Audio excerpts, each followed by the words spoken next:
రెండవది భారతదేశంలో కూడా అమెరికా ఎన్నికల సందర్భంలో జరుగుతున్న ఉద్యమాలు చూసినాం కదా. ఇప్పుడు భారతదేశంలో ఎన్నికలు జరుగుతున్నాయి. అంతర్గత వ్యవహారాలు ఓకే, కానీ భారతదేశ ఎన్నికల మీద ఏ దేశం ప్రభావం చూపించే అవకాశం ఉంది? ఏ దేశం ఎట్లా చూడబోతుంది? టాప్ 5 కంట్రీస్ అనుకోవచ్చు, మిగిలిన దేశాల్లో భారతదేశ ఎన్నికల మీద.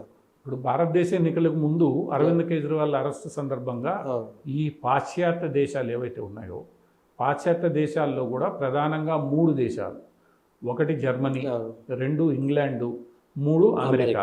ఈ 3 దేశాలే ఈ వామపక్ష ఉదారవాద విధానాలని అవలంబిస్తున్నాయి.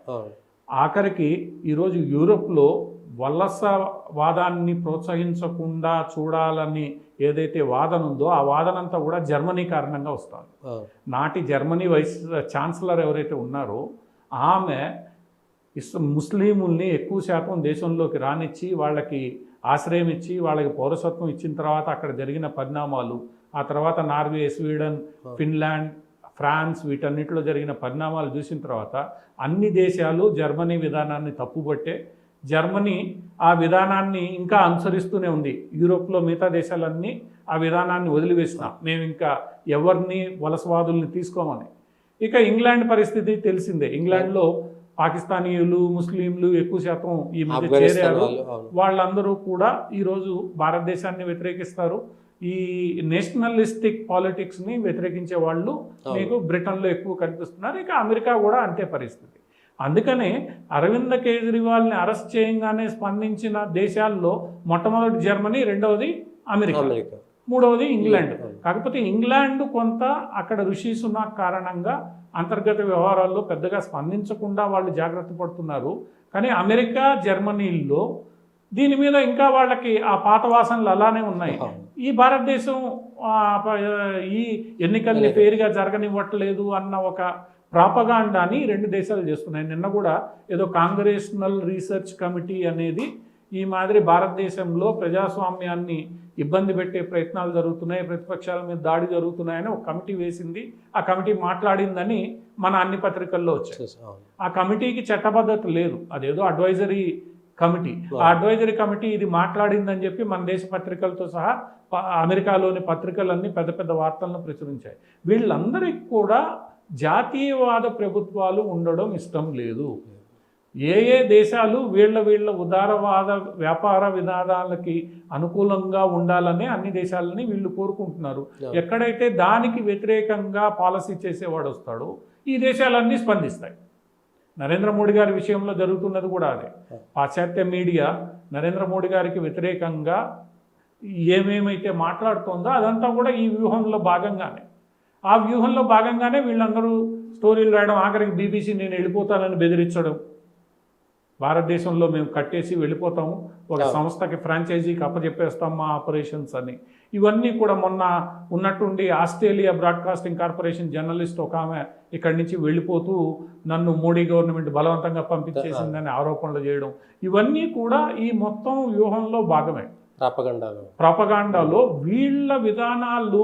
వీళ్ళు ఏం చేశారంటే కాంగ్రెస్ కారణంగా ఎన్నో సంవత్సరాలు సంస్థల మీద ఆధిపత్యం, సంస్థలలో యాజమాన్యంపై ఆధిపత్యం, యాజమాన్యం సంస్థల మీద ఆధిపత్యం అంటే వాటి నిధుల మీద ఆధిపత్యం, ఇవన్నీ వీళ్ళు అనుభవిస్తూ వచ్చి గత 10 ఏళ్లలో వీళ్ళు అనుభవిస్తున్న ఈ సోకాల్డ్ అడ్వాంటేజ్ని ఒక రకంగా ఇబ్బంది పడే ప్రయత్నం జరిగినప్పుడు వీళ్ళందరూ రియాక్ట్ అవుతున్నారు. వీళ్ళకి మాట్లాడితే అమెరికా నుంచో, లండన్ నుంచో, జర్మనీ నుంచో మద్దతు దొరుకుతుంది. ఇంకా ఎక్కువ మాట్లాడామనుకోండి పాకిస్తాన్, ఇరాన్ కూడా మాట్లాడతాయి, చైనా నుంచి కూడా ఆటోమేటిక్ వీళ్ళకి. అంటే దీని అర్థమైంది, ఇవన్నీ కలిసి కట్టుగా నరేంద్ర మోడీ ప్రభుత్వానికి వ్యతిరేకంగా పనిచేయడమే. ఇది కేవలం భారతదేశంలో ఉన్న ఒక నెట్వర్క్ పని కాదు. అంతర్జాతీయంగా ఉన్న వామపక్ష ఉదారవాద నెట్వర్క్ ఏదైతే ఉందో ఆ నెట్వర్క్ ఎల్లవేళలా గత 10 ఏళ్లుగా సక్రియంగా ఉంది. అది కేవలం ఈ జాతీయవాదాన్ని వ్యతిరేకించకుండా ఆఖరికి ముస్లిం తీవ్రవాదాన్ని కూడా సమర్థించే స్థాయికి వీళ్ళు వెళ్ళిపోయి జాతీయవాదం మీద దాడి చేయడం అనేది వీళ్ళకు ఒక ప్రక్రియ. ఆ ప్రక్రియలో భాగంగా వీళ్ళు ఇదంతా చేస్తున్నారు. అందుకనే మన ఎలక్షన్లలో కూడా ఇప్పుడు అరవింద్ కేజ్రీవాల్ విషయంలో వీళ్ళు మాట్లాడితే ఈరోజు సుప్రీంకోర్టు ఇవ్వట్లేదు, హైకోర్టులు ఇవ్వట్లేదు. నిన్న హైకోర్టు అరవింద్ కేజ్రీవాల్ మీద తీవ్రమైన వ్యాఖ్య చేసింది. నువ్వు జైల్లో కూర్చుని విద్యా సంవత్సరం ప్రారంభమవుతూ ఉంటే పిల్లలకి పుస్తకాలు, పిల్లలకి యూనిఫామ్లు ఇవ్వకుండా నువ్వేం చేస్తున్నావు? నీ బాధ్యతలు నువ్వు ఎందుకు అప్పచెప్పలేదు? కేవలం నీ అధికార దాహం కోసమే నువ్వు బాధ్యతలు అప్పచెప్పట్లేదు అని high court, Delhi high court chief justice వ్యాఖ్యానించారు. మరి దీని మీద ఈ ఉదారవాదులు స్పందించరు. అతను అవినీతిలో కూరుకుపోయి దొరికాడు అన్నది తెలుసు. అయినా ఈ ఉదారవాదులకు ఎవరికి కూడా ఈ అవినీతి కనిపించదు. కేవలం నరేంద్ర మోడీ అరెస్ట్ చేస్తున్నాడు అన్నదే కనిపిస్తుంది.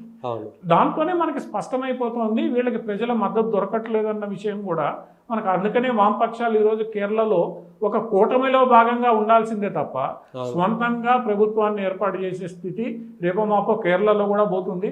ఆల్రెడీ సిపిఐ జాతీయ పార్టీ హోదా కోల్పోయింది. ఇంకా నెక్స్ట్ మిగిలింది సిపిఎం.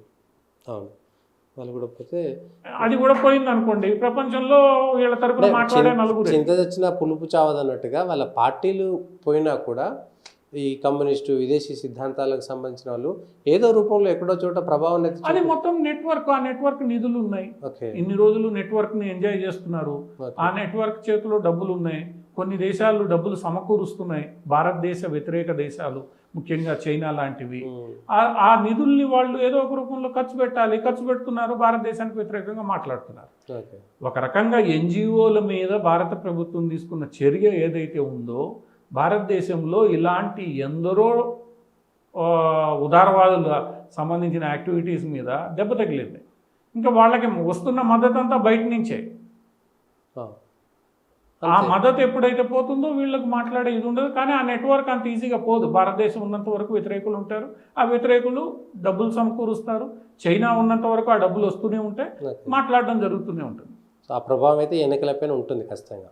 ఎన్నికల మీద ఉంటుందా లేదా అన్నది గత 2 ఎలక్షన్లో మనకు తేలిపోయింది. ఒకవేళ అటువంటి జోక్యమే ఉంటే ఈరోజు భారతదేశ ప్రజలు కూడా ఇంటర్నెట్లో, యూట్యూబుల్లో, అన్నిట్లో ప్రపంచంలో ఏం జరుగుతుందో చూస్తున్నారు, ఎప్పటికప్పుడు గమనిస్తున్నారు. సో భారతదేశ ప్రజలు ఖచ్చితంగా స్పందిస్తారు. ఒకవేళ అదే స్థాయిలో స్పందిస్తే మోడీ చెప్తున్నట్టు 400 దాటి ఈజీగా వెళ్ళిపోవచ్చు.